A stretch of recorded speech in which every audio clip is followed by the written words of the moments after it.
¿Qué tal, amigos? Bienvenidos. Y tenemos otra vez nieve. Y esto, por suerte, esta vez no tengo que irme hasta cerca de la frontera con Bélgica, sino a la vuelta de la esquina. Quise venir antes para aprovechar la escasa luz del día. Son casi las 10 de la mañana y parece que no va a haber mucho más. Pero cuando puse un pie en el balcón, este era el panorama.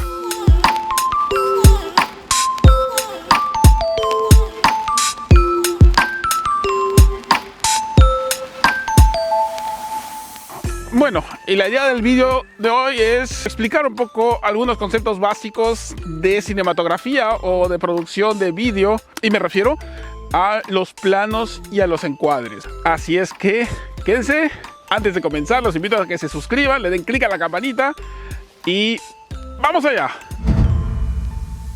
Antes de comenzar, tenemos que definir un par de conceptos que son sumamente básicos pero importantes. Uno, ¿qué es un encuadre? Un encuadre es básicamente restringir, o mejor dicho, recortar o poner en un cuadro cierta parte del paisaje que queremos captar. Obviamente nuestra cámara no puede captar todo lo que ven nuestros ojos, así es que tenemos que limitarnos a lo que es meramente esencial, o lo que es lo que nosotros necesitamos en ese momento grabar con la cámara. El primer plano con el que vamos a comenzar es el plano general. Sirve para establecer nuestra presencia en el lugar. Es para que el espectador sepa dónde está, se dé una idea del contexto de lo que está viendo, para luego entrar en más detalles. Bueno, y mientras mi asistenta intenta armar un muñeco de nieve por ahí, vamos a hablar del segundo plano, que es el plano entero. El plano entero se diferencia del plano general, en el que el sujeto, o mejor dicho, el protagonista, o la persona o cosa que estamos grabando, se puede ver por completo en la pantalla.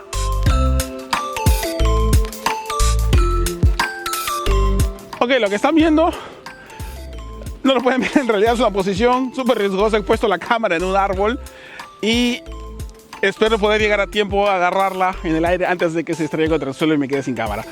Así es que vamos rapidito. Lo que están viendo ahora es lo que normalmente se conoce como plano americano. Lo inventaron en Hollywood justamente para las películas de vaqueros, para que se vea en el momento en el que el cowboy desenfunde la pistola para disparar.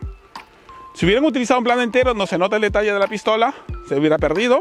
Y si utilizan un plano más cerrado, hubiera quedado un poco raro porque se ve la pistola o la cara del cowboy y no las dos cosas.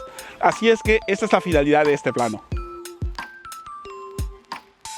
Siguiendo con los planos, el siguiente plano que vemos es el plano medio, y tal como su nombre lo indica, recorta desde la cintura para arriba.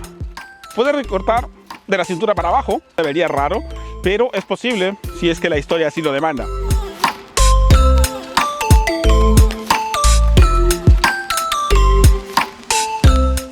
Un plano que podemos llamar híbrido es el plano 3/4. Es un plano intermedio entre el plano medio, que va desde la cintura hasta la cabeza, y el primer plano, que muestra solamente la cabeza.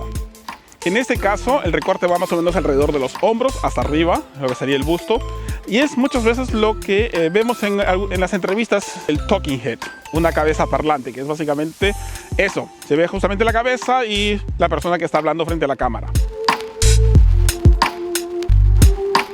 Bien, el siguiente plano es bastante claro y obvio, es el primer plano. Y básicamente cuando hablamos de personas, es mostrar la cara, no en detalle, pero en su totalidad. Toda la cara está enmarcada, como lo pueden ver.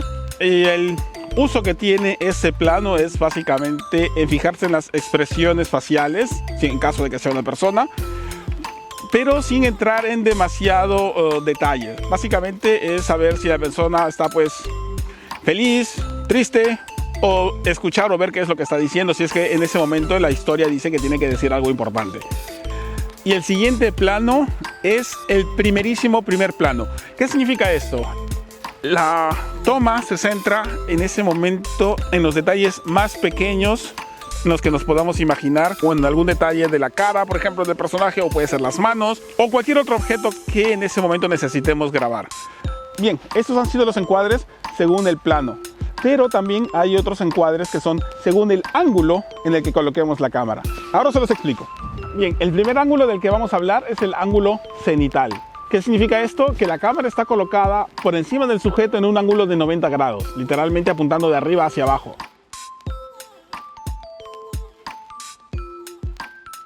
Y el plano opuesto al cenital es el plano nadir, que es exactamente lo mismo pero al revés, es decir, de abajo hacia arriba en un ángulo de 90 grados. Por ejemplo, lo podemos ver si es que están tomando perspectivas de edificios en arquitectura, o por ejemplo ahora, si quiero ver las copas de los árboles. Ahora vamos a hablar de dos planos que muchos podrían confundir con el plano cenital. Menos mal que no fue una caca de pájaro. Bueno, como les estaba diciendo, les voy a mencionar dos planos que algunos podrían confundir con el plano cenital y el plano nadir. Y es el plano en picado. Eso significa que la cámara, como por ejemplo lo pueden ver ahora, está en una posición superior al grabado, al personaje, al sujeto, o sea, yo. Esto en cine se utiliza mucho, sobre todo cuando quieres dar la sensación de pequeñez o inferioridad con respecto a la persona que se supone está delante tuyo, al otro personaje dentro de la escena. Y como lo pueden ver, pues se ve uno pequeñito, y esa es la idea que busca reflejar este plano. Y esto se contrapone con el plano contrapicado, que es cuando la cámara está en una posición inferior. Esto nos da una imagen de grandeza, de superioridad, todo lo contrario a lo que representa la toma picada o el plano en picado.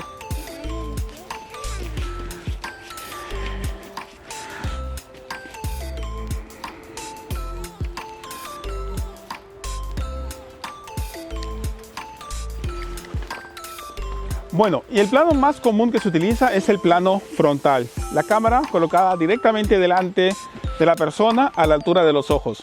Y bueno, este es el plano más conocido, es el más utilizado, es sumamente práctico dependiendo de qué es lo que se necesite. Pero como estamos hablando de vídeo y no de fotografía, es importante también saber los movimientos de cámaras. La cámara no se queda estática la mayoría de las veces y su movimiento pues le da dinamismo a la escena, si no, ¿qué gracia tendría? Si ustedes han seguido muchos youtubers y vloggers, se darán cuenta que casi todos le llaman panning o paneo a los movimientos de cámara. Y no es así. El panning es un movimiento horizontal, de derecha a izquierda. La cámara gira sobre su eje. Esto es un panning. Esto es un panning. Ahora, el otro movimiento de cámara, que algunos le llaman panning para arriba o panning para abajo, no, se llama tilt. En español exactamente no sé qué significa, no me he dado el trabajo de verdad de buscarlo porque lo aprendí en inglés. Es decir, aprendí la palabra inglesa. Y el tilt es, tenemos la cámara fija sobre su eje puesta bien sostenida o simplemente sobre un trípode. Y hacemos hacia arriba. Ese es un tilt up. Y hacia abajo es un tilt down. Nada más, nada de panning para arriba, panning para abajo. No, el paneo o el panning es solamente de derecha a izquierda. ¿Ves tirar una bola de nieve? Ya sabes que luego hay guerra, ¿no? Y los otros dos movimientos de cámara son el dolly y el traveling. El dolly, que puede ser in o out, es el dolly in, significa que la cámara se mueve hacia adelante, toda la cámara, y el dolly out hacia atrás. Y en el traveling, la cámara se mueve de derecha a izquierda o de izquierda a derecha. ¿Se los muestro? Bien, y eso ha sido todo. Les dejo un pequeño vídeo que cómo se verían todos estos planos combinados para contar una pequeña historia.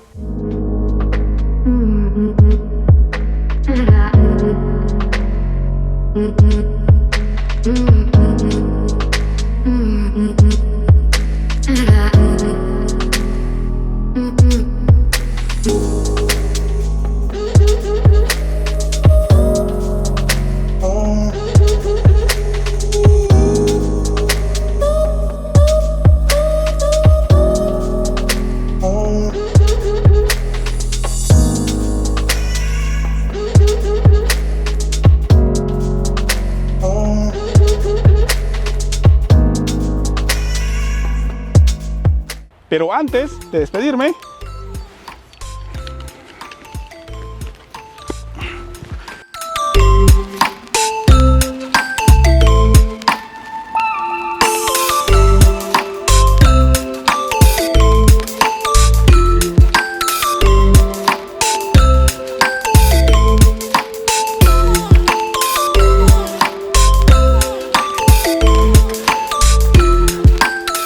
muchas gracias.